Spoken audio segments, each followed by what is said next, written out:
Hello there. Welcome to my campfire. My name is Seraphine, the Midnight Bard, and I travel from place to place, seeking the strange, the bizarre, and the unexplained. They say that blood is thicker than water. As a matter of fact, there are many idioms concerning that crimson substance that runs through our veins. From subjects as noble as putting your blood, sweat, and tears into your passion projects, to confrontational ones such as bad blood between enemies, to gathering by the campfire and hear the bard tell a tale to make your blood run cold. There seems to be quite the fascination with the sanguine subject, and why wouldn't there be? After all, it is the very elixir of life. Well, most of the time at least. Tonight, we will visit two tales of dark entities looking to quench their thirst for their coveted scarlet beverage. Join me as we hear Vampire and Trick or Treat.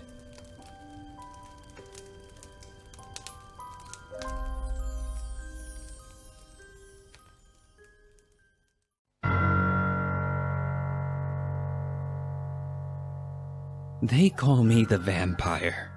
I'd give them a fake chuckle as I'd carry in my tote of tubes and butterfly needles.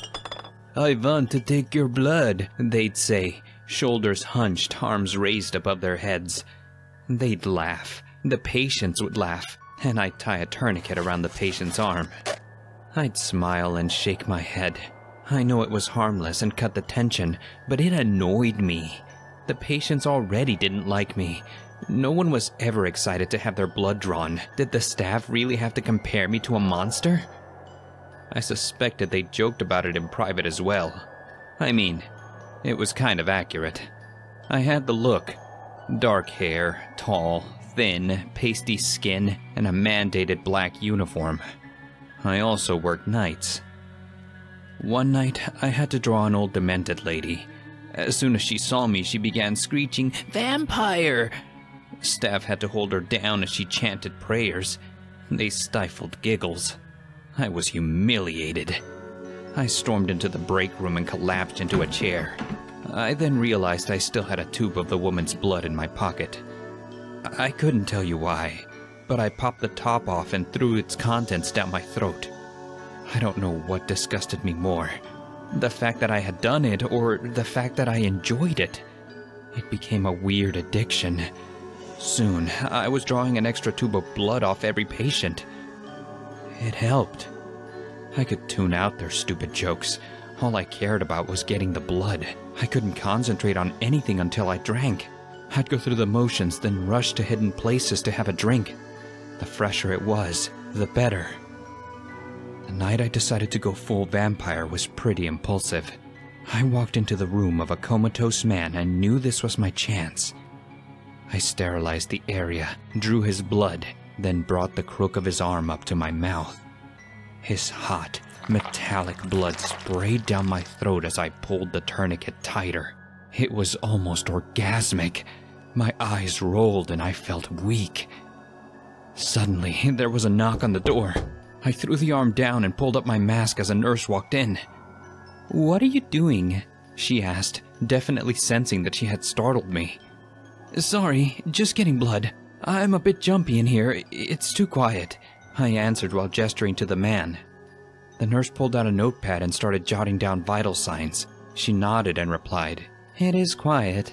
It's so sad. He's been here before. Nice guy. He's not going to make it this time. HIV is one hell of a disease."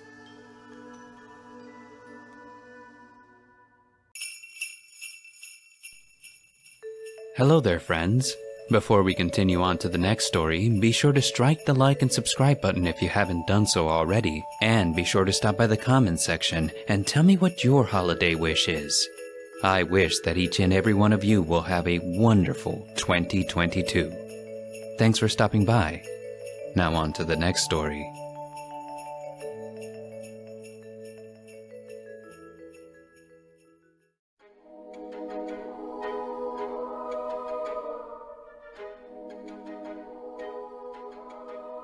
The crescent moon hung in the star-splattered night sky.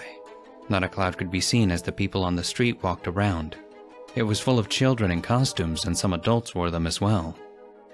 3 boys ran from a house laughing. Each of them opened their bags to see their goodies. "Full size?" yelled the one in the Wolverine costume. "Fred, he gave us full size! We have to hit that one again, bub!" The one wearing the Batman costume closed his bag, nodding. "Oh yeah, we're going to, Will. Unless your mom calls you back early, Jamie." The boy pulled his red gloves up for his Saitama costume. "She said I could be out until 10. We have lots of time, so let's do it." Fred smiled and turned to the next house. "Then let's see what this one's got." The house had tombstones throughout the yard. Each one had a skeleton pulling themselves out of the ground as moans played. This house was always very spooky, and many little kids stayed away, but not them. They were brave after all. Fred walked to the door first as the other 2 followed him. He knocked as the other 2 got into position. As the door opened, all 3 screamed, "Trick or treat!" as one. An old woman stood before them, had to be 100, smiling her toothless smile. "Oh, hello there." She pulled a handful of candy out of her bowl. "I see we have a Wolverine. Good choice," she said as she put a handful of candy in his bag. "I see we also have a Batman." The woman put another handful into his bag. She reached in and took a third as she turned to Jamie, looking puzzled. "Who might you be?" Jamie looked at her to her handful of candy. It felt like she was holding it back until he told her. "Saitama, from One Punch. He's a superhero as well," Jamie said sheepishly. The old woman nodded and let go of the candy with that. "A group of superheroes. This city is safe tonight. Have a good night and make sure you're good." She closed the door when they turned to leave. They looked at each other before looking into the bags. She had given them a huge amount of candy compared to most houses. Jamie looked back at the house. "That was really odd." Fred laughed a little. "She must just like to know what the costumes are or something." Will nodded as he looked around the street. "Some people are odd. Now, let's head to the next street over." All 3 of them nodded and took off to the next street. Time passed quickly. It was 9:30 as they headed back towards home, aiming to go to the old lady and the full candy bar once before giving up the night. Will looked at Jamie. "You still good?" he asked with concern. Jamie nodded. "Yeah, I feel really good today. I just wish every day was like today." His voice was happy at first, but turned sad at the end. Fred put his arm around Jamie. "Don't worry, you'll beat it, and we'll have a ton of nights like this." He smiled at his friend. "You're Saitama after all. One punch and it's done." Jamie laughed before he started to cough, stopping dead in the street as he coughed hard. Will brought out a handkerchief he had, even though it was old school. "You okay?" Will asked once Jamie had stopped. Jamie nodded. "Yeah, I'm okay. Come on, cancer can't beat me," he said weakly. "Let's get those houses and head home." Fred and Will nodded and helped them stand straight, both worried but wanting to let their friend have some fun. Will opened his bag. "Instead of getting more candy, let's He pulled a dozen eggs out. egg that old lady's house." Fred shook his head. "Let's do the one to the right. They gave us no candy." He took a few eggs. Jamie nodded as he took some as well. "Yeah, she's a little old lady and gave us a lot. Let's go for the house to the right." They all headed down the street. Will threw the first egg to the house they agreed on. It hit one of the top floor windows.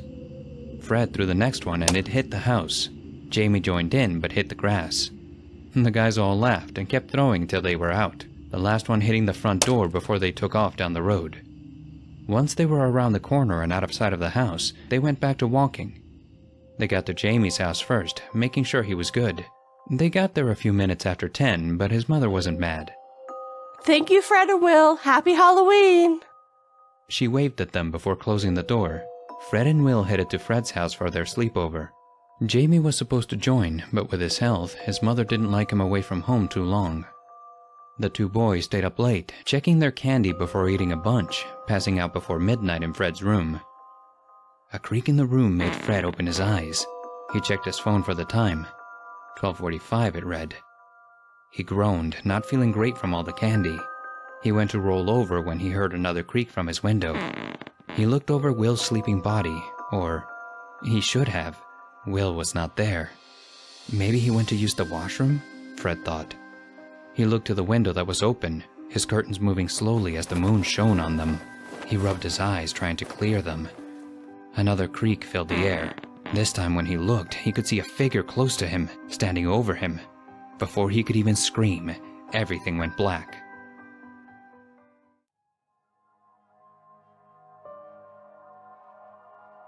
When Fred opened his eyes again, he was tied to a chair.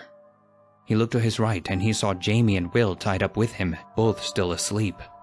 He tried to scream but found he was unable to. "Oh, naughty boys can't scream," said a voice to the left. When he looked, he saw the little old lady from before, but she looked younger. "I hoped you would be good, but you disappointed me." Fred could hear the other two waking up. What do you mean? Fred asked, now confused why he could talk but not scream. "You boys egged poor Miss Jackson's house. Now since you tricked, I get my treat." Will groaned. What is she talking about? His voice was weak. Jamie looked around scared. He tried to scream but found like Fred he was unable to. No, you can't scream. I took that already. Speak all you want, but my spell bound your scream, silly boys, the old hag said, smiling with teeth. I already found one treat this evening, and 3 more will make me so young again. She pulled a bowl close to her and started to cut up something they couldn't see. What are you? Jamie asked, sounding very scared. The old woman looked at him as she tipped what she had into the bowl. A witch, but more accurately, a hag. She looked down at the bowl. Now we are ready to start. She picked up the bowl and walked to them. For a trick, I pick a treat. In the name of the gods, I call for payment of extended life. She pulled a black blade from behind her back. Each boy started to yell different things. Silence, she commanded, and their voices disappeared even as they spoke.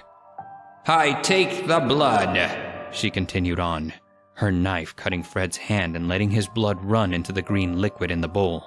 As it did, the color started to change, becoming yellow instead. I take your life force to make my life whole once more, she said, taking Will's blood now. With each, I extend my life 20 years. She took Jamie's blood last. And take your health as my own. With those last words, she started to drink down the bowl's liquid. They all could see the liquid turn from yellow to black. At first, they grew weaker, feeling like something was stealing their energy, but then they felt it all rush back. The hag dropped the bowl as she keeled over in pain. Jamie started to cough hard. What is wrong? How did my spell go wrong? The hag screamed in pain. Her body started to grow older and older before she turned into nothing but dust. As she did, the ropes let them go. Will and Fred ran to Jamie, who was now on the ground coughing hard. Jamie! They yelled as one just before Jamie coughed up something black like thick tar and rolled over, laying on his back, breathing hard. His eyes opened slowly. Are you okay? Will asked, kneeling next to Jamie. Fred made a face at the thick goop on the ground. It smelled like rotten garbage. I haven't felt this good in years, Jamie said, blinking a few times before looking at them. As the boys left the old hag's house, Fred spoke in a quiet voice. Did cancer just save our lives?